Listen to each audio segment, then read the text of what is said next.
Así son las cosas en la radio. Preguntar por qué. No, por qué preguntar.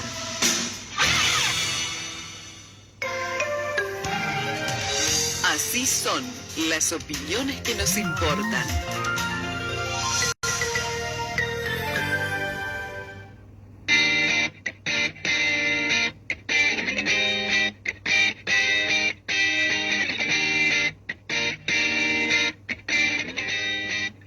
Pasadita a las 11 de la mañana en la ciudad de Río Cuarto, un día que promete ser bastante caluroso.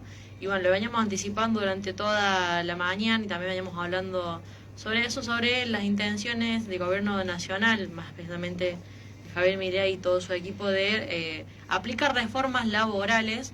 Una de ellas, por ejemplo, se había mencionado la reforma de pasar de una jornada laboral de 8 horas a 12 horas continuas. Y bueno, también las negociaciones que hace el gobierno de Javier Milei con los empresarios, los grandes empresarios que obviamente defienden sus intereses, no les interesa a costa de qué, en este caso sería a costa del sudor de los trabajadores. Para hablar sobre eso tenemos a nuestro entrevistado aquí en el piso, en un nuevo cara a cara la mañana son las cosas, a Franco Orsato, quien es miembro del Consejo Directivo de ATI Río Cuarto, para hablarnos de este tema. Franco, buenos días, muchas gracias por venir. Buenos días a ustedes y a toda la audiencia y gracias por la invitación. Bien, bueno, como lo veníamos anticipando, un poco tras los masivos despidos del gobierno, en un montón de estamentos del Estado, trabajadores que se quedan sin su puesto laboral, trabajadores que pasan del empleo formal al informal. Bueno, un año donde los trabajadores han sido altamente golpeados, la inflación galopante, los sueldos que no aumentan. Y ahora, bueno, parece que es una amenaza que se viene haciendo cada vez más clara la intención de aplicar reformas laborales. Bueno, ¿cómo lo ven ustedes? En realidad lo vemos como un capítulo más, digamos, o que con una continuación respecto a lo que fue el DNU 7023, digamos.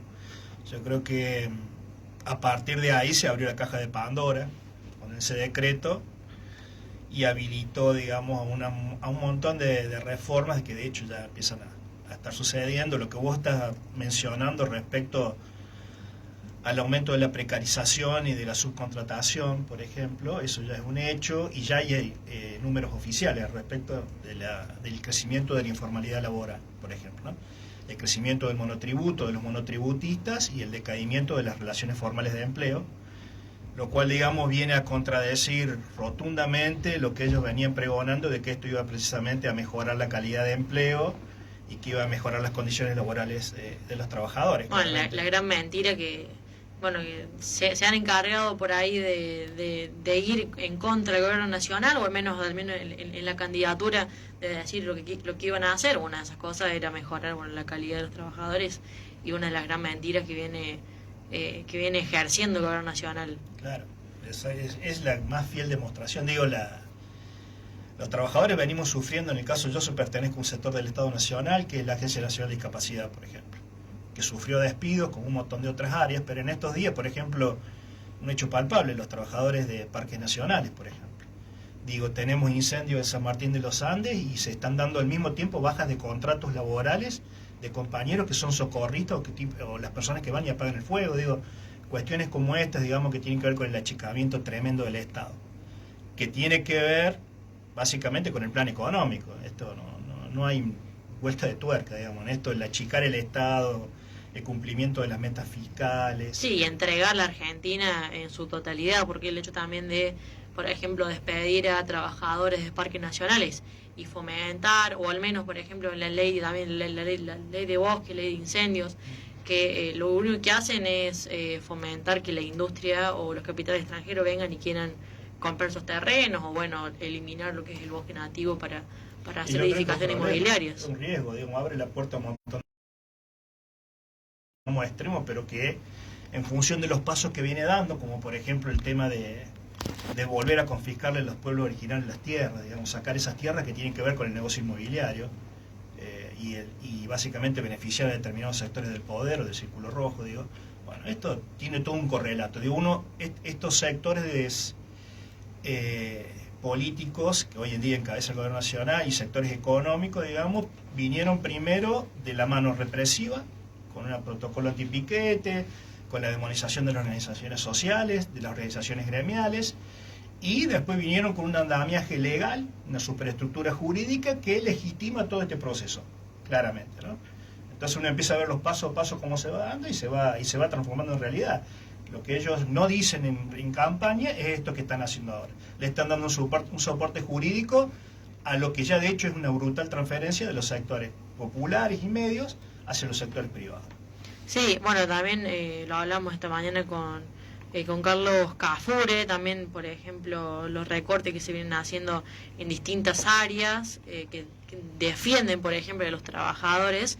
Y en estos casos, ¿cómo se construye la mirada de un trabajador que, por ejemplo, apoyó, vamos a decir, vamos a ser respetuosos con el voto de cada ciudadano, pero que apoyó a este gobierno, por ejemplo, y ahora salta con esto, que quizás confió en que podía ser una mejora para los trabajadores y ahora se le da vuelta, por decir. Si uno es una mirada ingenua, intentamos ser respetuosos con quienes votaron, pero por ahí es la mirada total, es decir, bueno, sabíamos lo que iba a hacer y no es algo nuevo, ¿no? Sí, yo vengo de un campo disciplinar que es la ciencia política. Soy licenciado en ciencia política, entonces me gusta tener una mirada política, porque creo que corresponde y es lo que debe ser. En muchos ámbitos se discute la batalla cultural. Yo digo que la primera batalla que perdimos es la batalla política.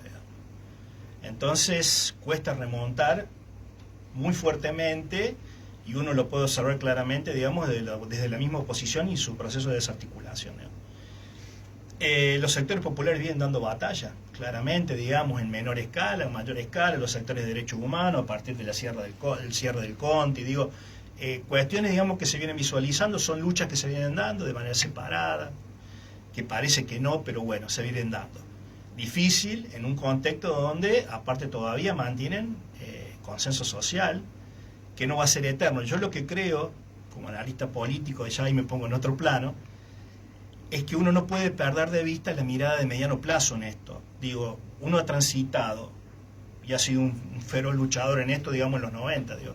Uno lo que no puede perder de vista es eso, porque si no pierde todo horizonte de lucha, o todo horizonte de esperanzador respecto a la lucha, de la posibilidad de lucha. Entonces en esto tenemos que tener, este gobierno se va a ir, claramente también en algún momento se va a ir, y va a terminar, y se va a ir, como la mayoría de los gobiernos de derecha que se han ido a este país, al basurero de la historia, claramente, digamos, por ser un gobierno antipopular, que va en contra de los sectores populares, que todas sus medidas tienen que ver con fortalecer a un determinado sector social, empresarial y político. Yo esta mañana escuchaba a uno de los invitados acá y hablar de la casta política y me daba vergüenza ajena. Digo, alguien que vive de la política como casta desde hace más de 20 años, digo, y que él no se autorreferencie como eso, digamos, me parece que es terrible, digamos. Y digo, como sociedad nos está faltando ver ahí, tratar de todo empezar a poner nombre y apellido quién es casta, porque la casta está vivita coleando, está cada vez más fuerte, y los verdaderos perjudicados son los sectores populares y los sectores medios. De ahí básicamente se mantiene este terrible esfuerzo que hace la ciudadanía y se sostiene este ajuste fiscal feroz. Desde esos sectores se están sacando. Y como contrapartida tenemos el aumento desmesurado de ganancias del famoso círculo rojo. Que dicho sea de paso también, porque en esto también tenemos que tener una mirada hacia futuro y a mediano plazo.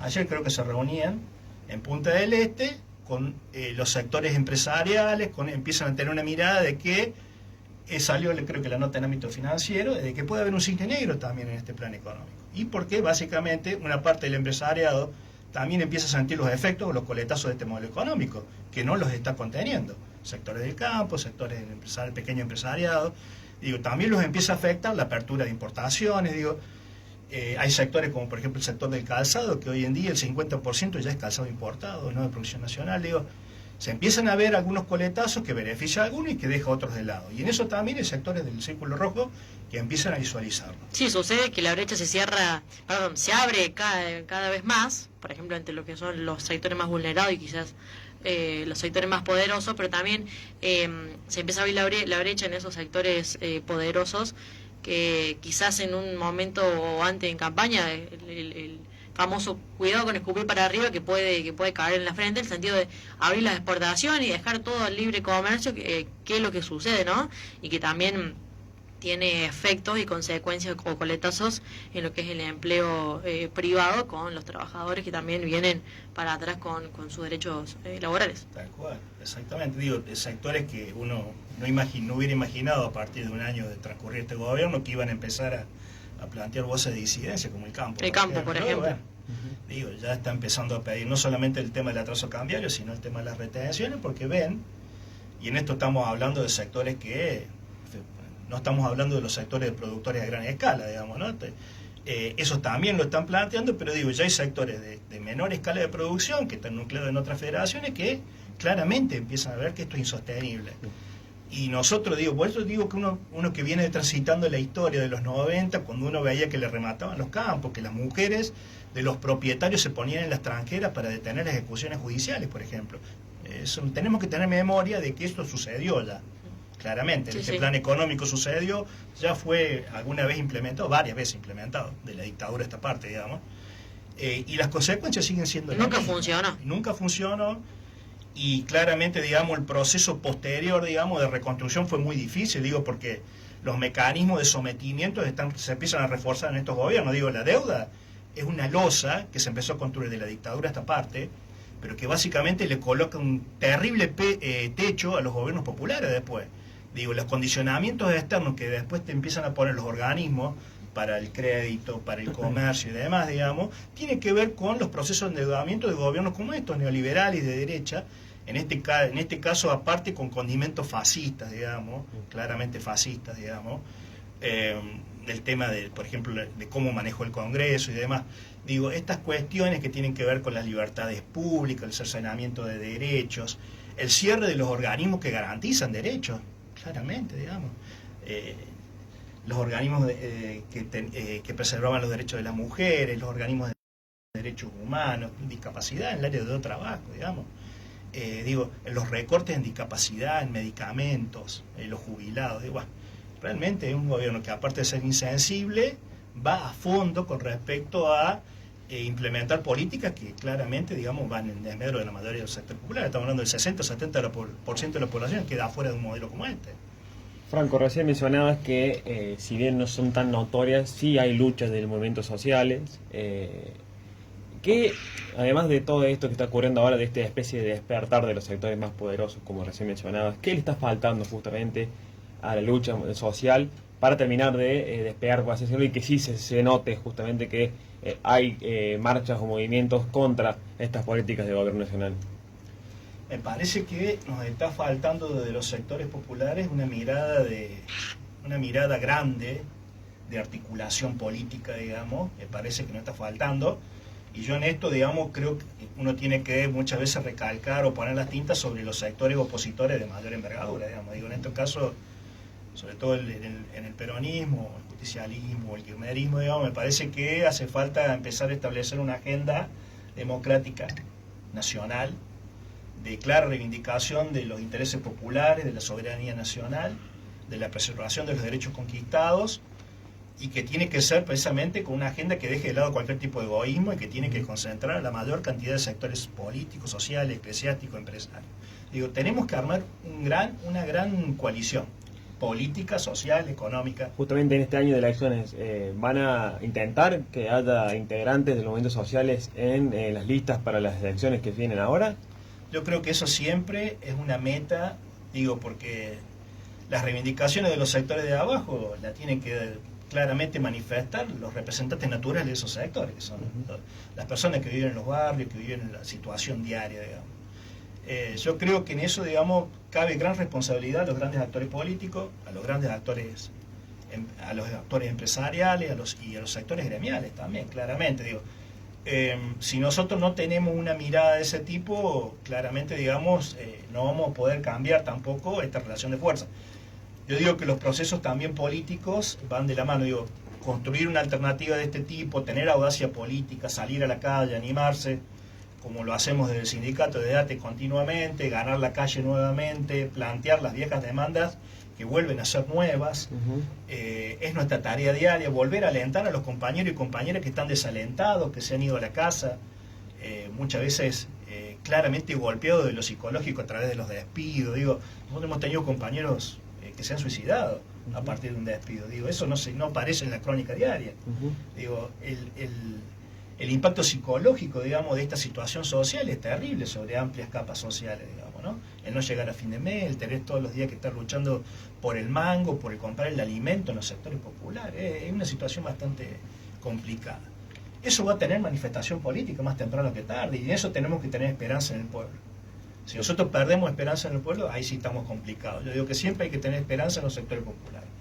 En algún momento esto se quiebra, y a partir de ahí es nuestra responsabilidad. Digo. Pero para eso tenemos que empezar a trabajar, horadar la piedra y empezar a hacer esto que yo considero que tiene que ser un camino hacia la más amplia unidad en la acción, y posteriormente derivará en la política. ¿Quién tiene el rol o la capacidad de reorganizar al pueblo en esto que veníamos hablando de, bueno, obviamente que el pueblo no tiene que perder las esperanzas y la visión de siempre tener la lucha ahí presente, pero en este contexto, ¿quién tiene el rol? ¿La política, la oposición, los sindicatos? Yo creo que a todos nos compete un rol. Digo, te voy a repetir, el enemigo es tan poderoso y grande que uno no puede pensar que un solo sector puede llevar esta tarea a cabo. Digo, uno si no piensa esta realidad desde el más amplio espectro, digamos, de solidaridades colectivas, estamos complicados, digamos. Y vuelvo a repetir, esto implica también dejar de lado variedades personales, digamos. Ahí donde uno tiene que empezar a ver, digamos, la estatura de los dirigentes, de los nuevos dirigentes que tienen que surgir también, porque claramente con esta casta que está gobernando y con la cual también se alía este gobierno para hacer lo que hacen en el Congreso, por ejemplo, vetar aumentos jubilados y demás, digamos, digo, para hacer todas estas barbaridades que está haciendo sobre el pueblo, bueno, uno tiene que empezar también a producir una reforma política en serio, digamos, y la clase dirigente también tiene que pasar, digamos, en ese plano a transformarse, renovarse. Digo, en esto tienen un rol todos los actores que están en juego. Pero siempre pongo esto, me parece que no tenemos que perder de vista el mediano plazo. No tenemos que caer en la desesperanza. En los 90 nos sucedió también esto, todo el mundo decía que el fin de la historia, había un historiador que lo decía, nosotros decimos que no era el fin de la historia, después la realidad nos dio la razón, no fue el fin de la historia, se volvió a reconvertir, los actores sociales nacieron, surgieron y empezaron a tener representación política en toda Latinoamérica. Digo, no perdamos de vista eso, digo porque hay que dar un mensaje de esperanza, con eso se llega a la lucha. Recién mencioné la entrevista que hicimos hace unos minutos nada más con el abogado Carlos Cafure, que nos comentaba, por ejemplo, la situación del trabajo en personas con discapacidad que viene en deterioro también, igual que un montón de áreas del Estado, que también si viene a su vez el deterioro, dice que también hay muchos sectores privados que están cumpliendo el rol que no cumple, por ejemplo, el área estatal de darle trabajo formal a esos trabajadores. Desde el área que vos estás integrando, ¿cómo lo ven? Bueno, es una demanda histórica el colectivo de discapacidad. El cumplimiento de la ley 22.431 respecto a discapacidad es el cupo laboral del 4%. En los estados nacionales, provinciales y municipales es una demanda que nosotros, inclusive como Departamento de Discapacidad a nivel ATE provincia, conformamos el Departamento de Discapacidad con ese eje, digamos. Nosotros siempre planteamos, digamos, que no hay ningún tipo de reivindicación de dignidad en la persona con discapacidad si no tiene un empleo. Claramente, digamos. El empleo te dignifica, pero aparte te posibilita tener el acceso a una obra social, poder, en algo que la discapacidad es fundamental, eso lo saben muchas de las personas que transitamos este tema de la discapacidad, la planificación, el poder construir una familia, tener un proyecto de vida, tiene que ver con eso básicamente, con el acceso al empleo.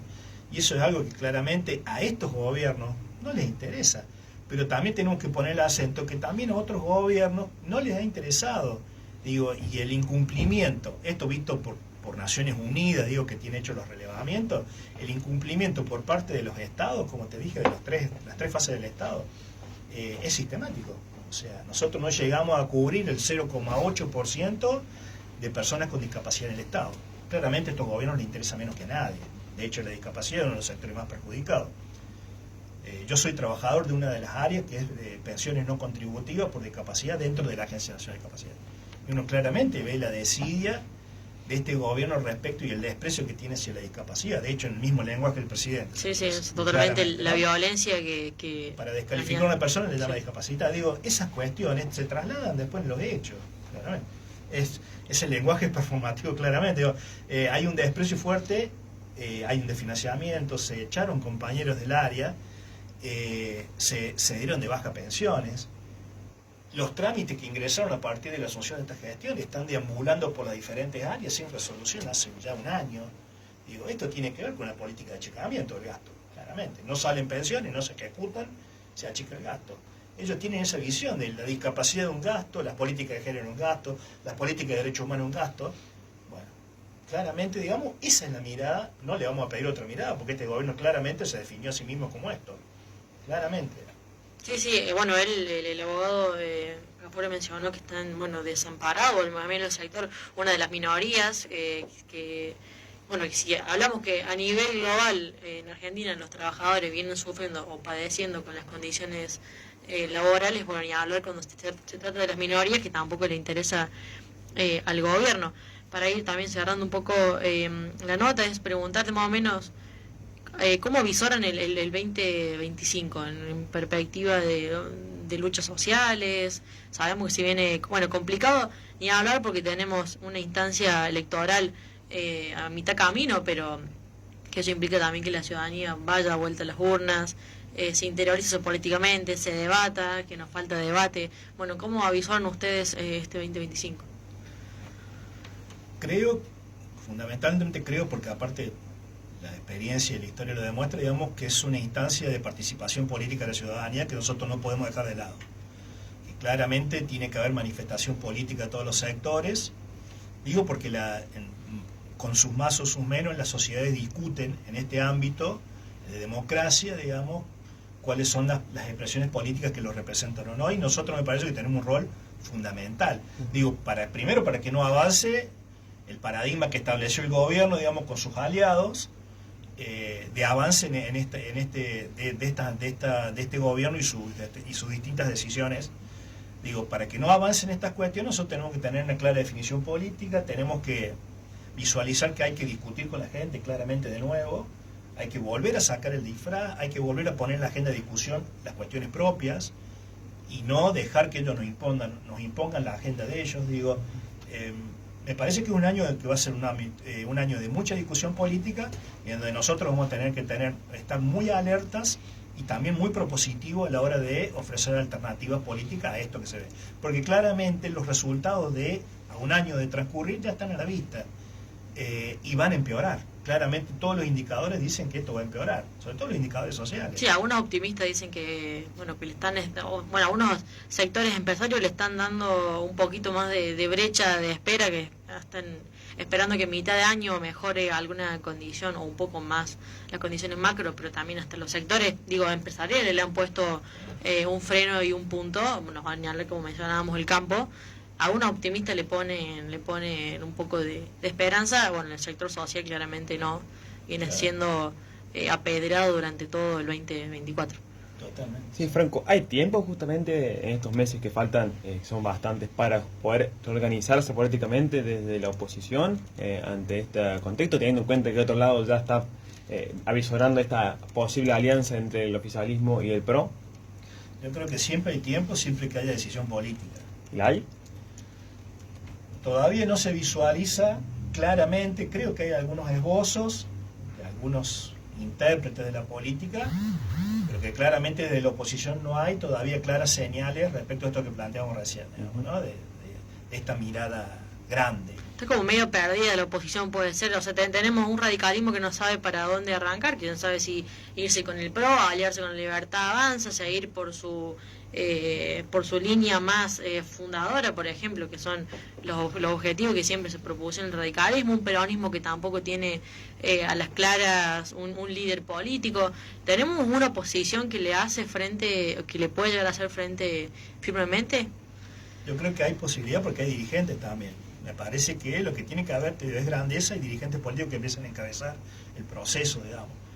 Con esto, con una actitud de grandeza política, digamos. Me parece que no hay otra alternativa y creo que el proceso mismo político, a partir del mes próximo, ya se va a empezar a acelerar y va a llevar a los actores a tener que decidir qué van a hacer o qué van a jugar, digamos. Entonces, inexorablemente uno siempre con la esperanza puesta de que surjan expectativas o esperanzas desde los sectores populares con una representación propia que tenga envergadura o que pueda hacerle mella al oficialismo. Siempre uno tiene esa expectativa, claramente dependerá de los actores de mayor peso en la política, claramente. Pero como te dije recién, no perdamos de vista las esperanzas. Digo, en un momento se hace un clic en la sociedad y en ese momento se empieza a revertir un proceso que parece todo de ganancia del oficialismo y empieza a ser de pérdida. Esto siempre tengámoslo en mente porque eso va a ser el norte que nos va a guiar para seguir luchando y para derrotar este modelo nefasto.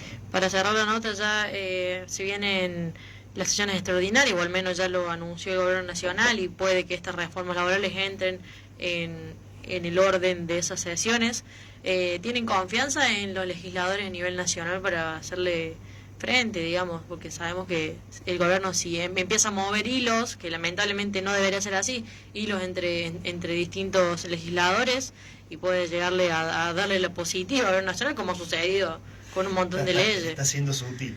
Mover los hilos significa tener voluntades como la de Cuadra. Exactamente, ¿no? Sí, exactamente. Yo digo mover hilos de forma sutil, pero sí, hay senadores legisladores que no les interesa el pueblo, básicamente. Claramente tendremos que salir a presionar a los legisladores para que también estén a la altura de las circunstancias. El rum político dice que van a convocar sesiones extraordinarias para tratar 3 leyes fundamentales para ello. No el presupuesto. No el presupuesto, claramente, porque ellos les conviene claramente tenerlo planchado así y manejarlo a discreción, porque eso también tiene que ver con la compra de voluntad de los gobernadores. Pero claramente reforma impositiva estaba dentro de la agenda, no creo que sea primordial para ellos, la reforma jubilatoria y la reforma laboral. Y seguir con el programa de privatizaciones, sobre todo en las áreas tecnológicas. Digo, eso tiene que ver, digamos, con el programa de ajuste, claramente ya expresado en los primeros lineamientos del gobierno. Veremos si tienen los votos. Primero, dudo que tengan los votos. Igualmente me parece que nosotros frente al Congreso, como sociedad, tendríamos que tener una manifestación política, digamos, porque me parece que independientemente de la voluntad de los legisladores, que ya está claro que muchas veces esta casta que tenemos, verdaderamente casta comprada por este gobierno que denota la casta y sin embargo le es totalmente funcional a sus intereses, uno no puede confiar. Y creo que la mejor forma y resguardo que tenemos los sectores populares es la movilización popular. No hay otra, digamos. Me parece que en esto hay que tener articulación con todo y el amplio abanico de los sectores nacionales y populares y plantarse frente al Congreso para que estas cosas no pasen. No tienen que pasar, digamos. No podemos permitir más este avasallamiento, digamos, institucional que está haciendo el gobierno nacional. Así es. Entonces, ¿aún no le pregunta más, Dani? No, Franco, bueno, gracias por haber venido, por estar acá y contarnos un poco sobre esta situación que, bueno, lamentablemente para muchos de la sociedad, no están avisorando, no están viendo, como se dice. Sí, totalmente. Así que, bueno, esto es un baño también de realidad. Yo lo que estoy viviendo, el trabajador del ámbito público, y bueno, esto, sobre todo también de tu área como la discapacidad, también avasallamiento de derechos que también están ocurriendo. Así que bueno, esperamos que el 2025 sea distinto al 2024 y que bueno, este año electoral también cambie un poco el futuro del país. Esperamos. Ese es el sentimiento, creo que nos está embargando la mayoría, y en esto también uno viene de la universidad pública, uno viene formado en la universidad pública, luchó en su momento en la universidad pública, participó en las tomas de la universidad pública contra López Murphy cuando me tocó estudiar. Uno tiene que tener una participación activa, y yo creo que el estudiantado tiene un rol fundamental, las universidades, el conocimiento científico tienen un rol fundamental en esto, y creo que este es un año que se viene muy complejo. Le escuchaba a la rectora en una entrevista. Sí, también fuertemente atacado en la universidad, la ciencia y la técnica. Claramente, los investigadores. La base del conocimiento. Tal cual, el recorte tremendo sobre la investigación. Bueno, este es un gobierno que no le interesa la ciencia. Eso lo decía ayer uno de los compañeros de Parques Nacionales, no le interesa, porque, por ejemplo, parte de la investigación sobre biodiversidad se hace en los parques nacionales, y el ajuste empezó ahí también, digo, echando a los compañeros que trabajan en eso, digo, pero eso en todo el ámbito de la ciencia. Bueno, en esto, digamos, tenemos un trabajo conjunto, digo, y en esto yo digo también la universidad, los estamentos gremiales, políticos, religiosos, sociales, tenemos que ir de la mano en esta lucha y empezar a comprometer fuertemente a otros estamentos que hoy en día están en ejercicio del poder, los gobiernos municipales, los gobiernos provinciales, porque básicamente también son víctimas de las políticas de ajuste, digo, los presupuestos, el desmantelamiento de la obra pública que tiene que ver con el empleo en las provincias, las partidas presupuestarias a los gobernadores, digo, esto afecta directamente a la provincia y a los municipios. Y eso también obliga a que muchas veces esas políticas de ajuste se trasladen a provincia y municipio, empleados municipales, empleados, digo, eso se va a ver, claramente se va a ver. Se va a ver en más precarización, en más despido, está a la vuelta de la esquina. El que no lo quiera ver es otra cosa, pero eso está. Entonces me parece que tiene que haber un compromiso más fuerte de muchos que le están sacando el cuerpo políticamente a tomar definiciones contra un gobierno por una cuestión de marketing, de imagen, de lo que sea, pero también haciendo una especulación, y me parece que en estos momentos no son momentos de especulaciones políticas por cosas tan estúpidas, digamos, ¿no? Por una imagen, por un resultado electoral, y hay que empezar a cargarse al hombro, digamos, esta cuestión de que la patria está en riesgo, claramente, digamos, y el futuro de todos nosotros está en riesgo. Entonces, bueno, la gravedad de los hechos exige que también estos dirigentes, estos funcionarios empiecen también a tomar partido y definiciones. Bueno, Franco, bueno, gracias por haber venido, reiteramos el agradecimiento y bueno, que sea un 2025 un poco más leve que para los trabajadores. Ese es el deseo y esa es siempre la mirada y siempre con la lucha puesta en la cabeza, porque para lograr eso siempre va a haber que estar en la calle y luchar. Gracias por la... No, gracias por venir. Así pasaba entonces Franco Borsato, quien es miembro del Consejo Directivo de ATE Río Cuarto, comentándonos un poco la perspectiva de este 25, sobre todo hablando un poco también de las elecciones legislativas que se vienen a mitad de año, el Congreso de la Nación y un poquito de todo. En la mañana son las cosas.